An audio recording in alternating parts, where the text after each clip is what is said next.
Yes, people, welcome to Man Knows Football. You're here with myself, Guni. After Chelsea's unfortunate loss over in Dortmund, Chelsea went over to the Signal Iduna Stadium where Dortmund are currently flying domestically in their league. 7 wins in 7, so this was never going to be an easy job.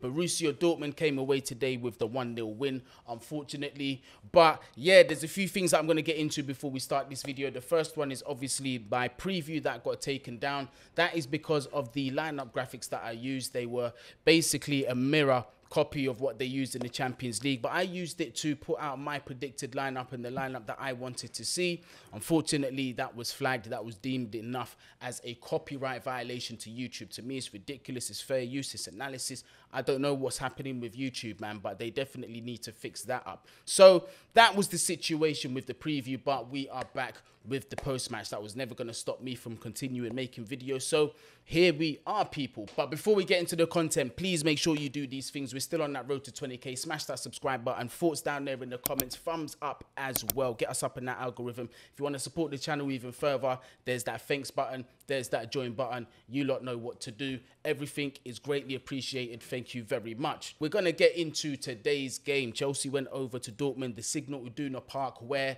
the home of the Yellow Wall resides. Obviously, a very intimidating stadium.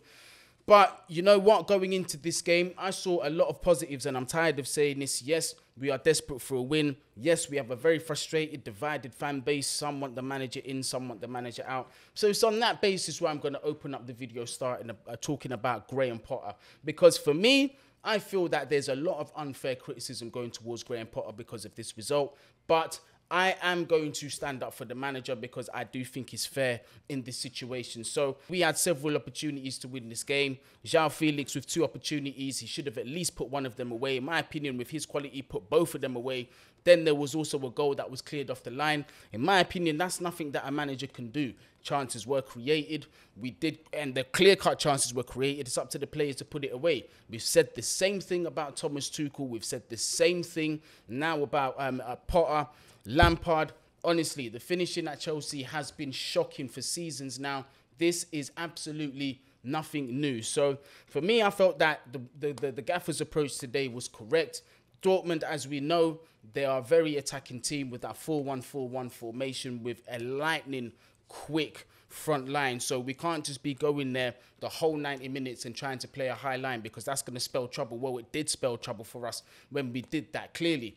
But I felt Graham Potter did approach the game right. He knew that Borussia Dortmund were going to enjoy more of the possession, and it was really just about those turnovers, those counter-attacks, and really hitting them on the break because defensively they are vulnerable. We do know that Borussia Dortmund are a team that can get goals. Again, 7 winning 7. I don't know how many goals were scored, but it was a lot of goals. Obviously, it's the Bundesliga, but still a lot of goals.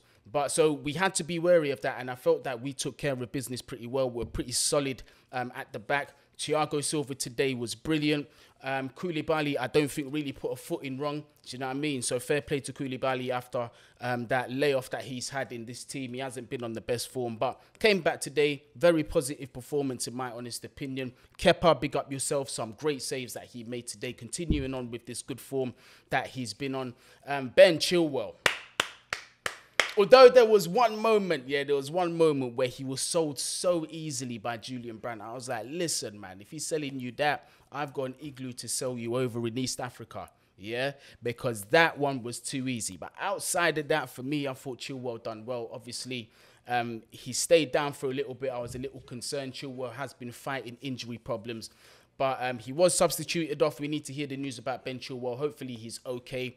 And as a result, we saw Mudryk on the ball a lot more. So he didn't really have as much as an excuse like he did in the last game. I thought today, in my honest opinion, he was quite wasteful at times. Looked electric at times. But listen, this is the type of player that we signed. He's an electric flair type of player. He's going to want to try these flicks that perhaps don't come off all the time, but there's a time and a place. Sometimes you've got to know when to just play the simple football and to just get the ball to feet or wherever it needs to be instead of always trying the fancy flicks. 1 or 2 don't work for you, especially when we go a goal down. We definitely need to switch it up. So Mudryk, I was a little disappointed in terms of his decision making, but I definitely saw some exciting things, in my opinion, from the player.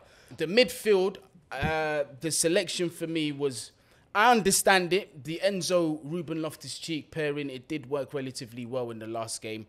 We have to be honest. So Loftus-Cheek, based on form, meritocracy, did deserve to start this game. But clearly, you could see in that first half, Enzo was basically a one-man band. At times, Ruben Loftus-Cheek did look lost a lot in that first half. But do you know what I mean? As always, he does try. I'm not going to hate on the guy too much. But it just, for me, he's just not the level consistently that we need him to be a mainstay at this club. So it is what it is with him. But I do feel that Graham Potter really should have addressed the situation earlier. And perhaps some of the substitutions I've got a question. Cucurella coming on, Mason Mount coming on. I really felt there needed to be a bit more support in that midfield. We were getting ran through a little bit too much. Perhaps bring on a Zakaria, do you know what I mean? And also allow Enzo to work a lot more advanced, man, because in this game today, he was dropping a lot deeper, operating a lot more as the deep line playmaker, per se, those football manager players, them terms there. But he was doing that kind of job. I think Enzo, when you saw him today influence a lot more in the final third, you saw that this guy has a huge influence. His chance creation himself is invaluable. And this is what I've been talking about with Enzo Fernandez. I definitely would have liked to see Zakaria come on. Do you know what I mean? So we would have had Enzo and Felix to support the attack a lot more. Enzo doesn't have to worry too much about the defensive duties, and he can do what he's naturally good at. Do you know what I mean? But speaking of Joao Felix, today, I thought Felix was good. Apart from the opportunities that were missed, he showed his qualities he showed his qualities everywhere else on the pitch. Did everything at a high level, man. Was just involved everywhere. Technical excellence from the guy, but the finishing today was quite disappointing. I maintained the first one, I definitely think he should have put away. Definitely should have been putting that away. The second one as well, I feel like he should have been putting that away. You know, a lot of people were saying, oh, we need a striker. A striker would be putting away those goals. Maybe if we had seen Fofana come on for Kai Havertz at some stage, we might have seen one of those opportunities convert. But it's Joao Felix that's finding himself in these centre-forward positions, these striker positions, and really, you know, if you're creating them opportunities for yourself, it is what it is, man. But he's got to put those away. He's definitely got to put those away, man. But Hakim Ziyech, for me, a little bit hot and cold. I'm not going to lie. A little hot and cold from Hakim Ziyech. Some terrible, terrible football we've seen from him. Some good moments from him. But again, it's not consistent quality that we need to see at Chelsea, man. But in terms of today, first half, 100%. I think we got the game plan right.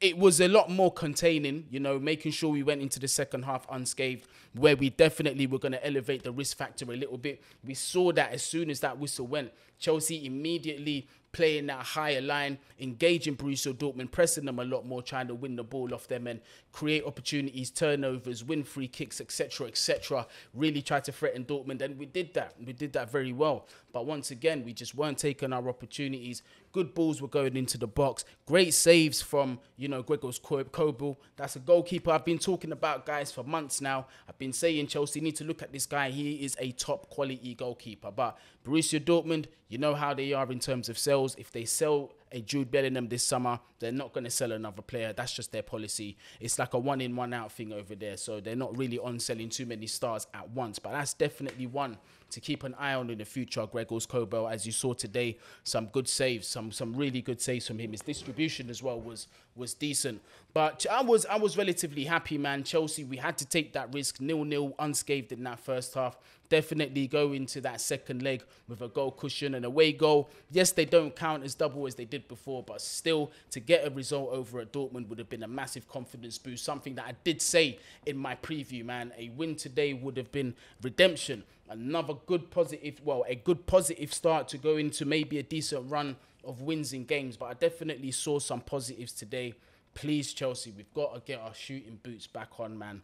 Definitely. And the obvious answers are staring us in the face, but we're in catch-22s with a lot of these strikers. Aubameyang, we don't know the situation on a personal level with him. His performances haven't really been too great. Not entirely his fault, but he's still a striker that I would trust one-on-one in front of goal. Fofana, should we be giving him more chances? Did the manager feel like today was a bit too much of a big occasion for the youngster? Who knows, man? But I definitely we need to address this goal-scoring situation as well still as that midfield midfield situation as we saw, because Borussia Dortmund got through a little bit too easily than I would have liked. Obviously, they got their goal, Karim Adeyemi, but this is what happens, counter-attack off the corner. At that point, we was absolutely putting that pressure on Borussia Dortmund. Reece James just making charging runs back to his old self, testing the goalkeeper as well. Technically, let me say Reece James, in front of goal, he is quality. Look how he's able to keep such difficult balls down and on target and forcing saves, because one of the shots that he took, the ball was dropping and he just had to get his body positioning right. He had to get the power right and really just direct it and force a great save from Kobel. So good to see Reece James coming back into some form, back to his old self that we know, especially from an attacking perspective.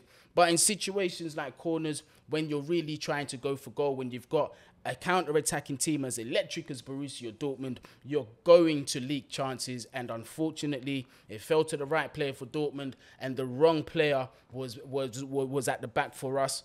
Adeyemi lined up with Enzo Fernandez with acres of space in behind him.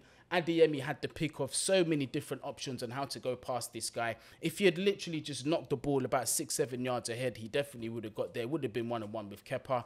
You know, had he had stuck on him, kept the ball close with him and forced the foul, Enzo maybe would have been sent off. So he's really at a disadvantage. This is a midfielder that we're talking about, not a natural centre-back. So I knew as soon as he was 1-on-1, at bare minimal, Adeyemi will end up 1-on-1 with Kepa, and that's what ended up happening. He showed his athleticism, his pace, done well to go around Kepa as well and finish. Fair play to Dortmund, and that's what counter-attacking teams can do. When you've got electric pace like that and good decision-making at the end of it, then that's what's going to end up happening. Adeyemi, another young quality player, big occasion, stood up today, got his goal for Dortmund, but even after that, we was peppering them with chances. We had Reece James chances, we had more chances from Joao Felix, just not converting these chances whatsoever. And I cannot blame the manager for that, unfortunately. We were just not clinical enough in front of goal today. We could have really gone up 3-1, comfortable going into Stamford Bridge. But listen, what I saw today definitely gave me some positivity for when the reverse fixture has to happen. Obviously, Dortmund have to come over to Chelsea, to Stamford Bridge, to confirm their path onto the next round in the Champions League. I don't think they'll be doing that. I think we will beat them at Stamford Bridge, and I think we'll get several goals against them. I think one of their defenders has been suspended. It might be their right or left back.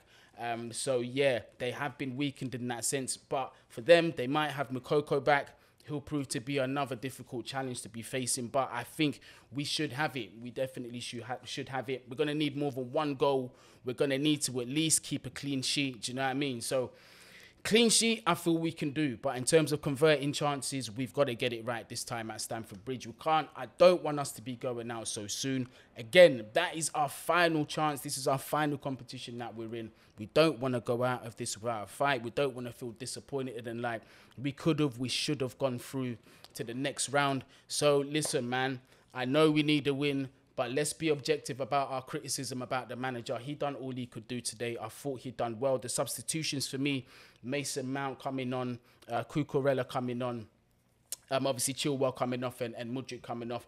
I wasn't too much of a fan of it. Mace, he didn't have his stinker. I thought he was taking up good positions. I just felt that he could have led the press a little bit better, because that's one of his strong points in this game. But listen, we still created chances. We still definitely created chances. And outside of the loss, thankfully, we've got another shot at redemption. We just got to get 2 goals and hopefully shut out Borussia Dortmund. Do I think it's an impossible task? Absolutely not. People, let me know your thoughts down there in the comments. Do you think that we are still in for this with a shout? Can we progress to the next round? Can we shut out Dortmund? If not, can we get 2 or more goals against Borussia Dortmund at Stamford Bridge? Personally, I'm going to stay positive, man. I'm definitely going to stay positive, but performances do have to improve. We do need to get a win from somewhere. Definitely saw some positives today. Hopefully, we can take this and grow in it and actually put some goals away before we have to get the reverse fixture against Dortmund, man. But people, thank you very much for tuning into the video. Let me know your thoughts as always. I've already asked the questions just before I've done this, but smash that like, subscribe, all that good stuff. Support the channel, join, super thanks. Yeah, we're back soon. Bless up.